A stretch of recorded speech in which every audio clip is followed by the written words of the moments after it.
Hello, my name is Sharon Vijaya from grade 11A. This video is intended to be my practical test for the biology class.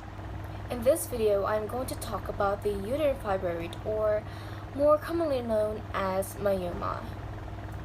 So you might be wondering, what is a uterine fibroid?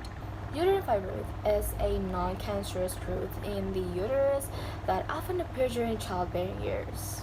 It is not associated with an increased risk of uterine cancer, or they rarely ever develop into cancer.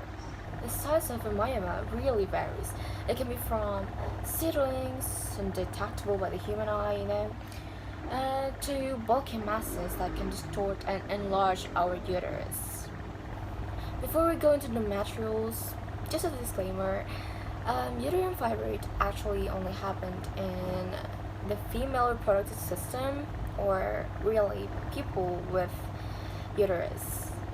The quantity also varies. You can have only one or maybe multiple of myomas.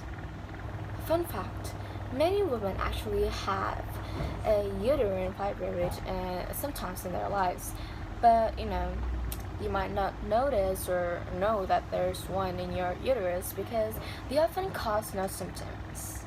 But and those that do, symptoms can be very influenced by the location, size, and the number of the fibroids. The most common signs or symptoms include heavy menstrual bleeding, menstrual periods lasting over than a week, pelvic pressure or pain, frequent urination, difficulty emptying the bladder, constipation, backache or leg pains, and still many other more symptoms. It can also cause acute pain when it outgrows its blood supply. There are three types of classification of fibroids depending on their location. The first one is intramural fibroids. They grow within the muscular uterine wall. The second one is the submucosal fibroids, bulge into the uterine cavity. The third one is the subserosal fibroids. It projects to the outside of the uterus.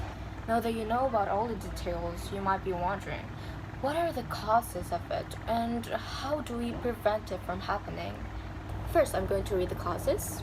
Race. Some racial groups are more prone to uterine fibroids than the others, especially black women. There's also heredity and other factors like starting your period at an early age, obesity, a vitamin D deficiency, having a diet higher in red meat and lower in green vegetables, fruit and dairy, drinking alcohol including beer, appear to increase your risk of developing fibroids. Now let's go to how to prevent it.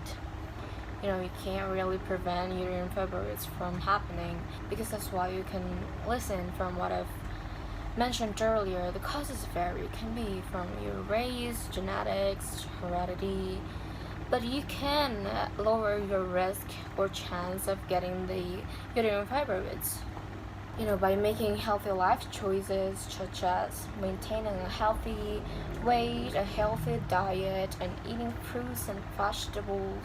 You may be able to decrease your fibroid risk. Also, some research suggests that using hormonal contraceptive may be associated with a lower risk of fibroids. And the last one, I'm going to tell you when to see a doctor. There are 5 signs. The first one is when you've got a pelvic pain that doesn't really go away. Also, when you have an overly heavy, prolonged, or painful periods.